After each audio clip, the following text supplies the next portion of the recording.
Kohila gümnaasiumis alustas tänavu tarkuse taganõudmist 861 õpilast ehk 44 võrra rohkem kui eelmisel aastal.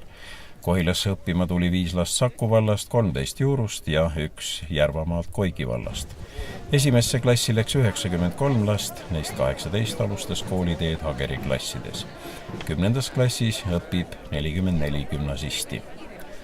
Kohila mõisakoolis õpib sel aastal 133 õpilast, neist esimest aastat alustas kooliteed 30.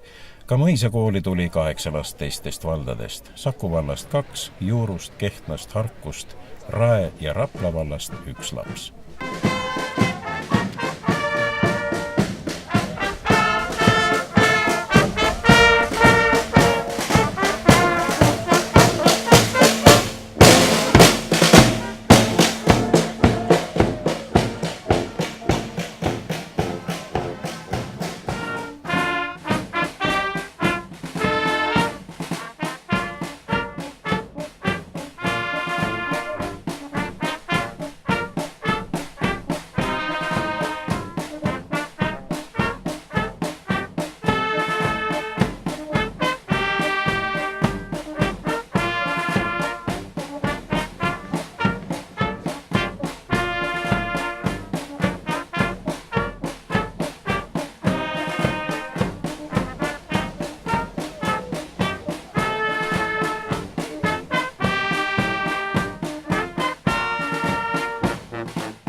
Täna on käes taas 1. september ja taas võime ütelda üksteisele head uut aastat.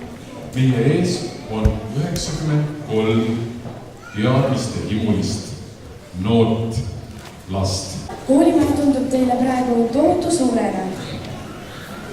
Mitte harjuta sellega kiiresti, kuni ühel hetkel on kool saanud teile väga kalliks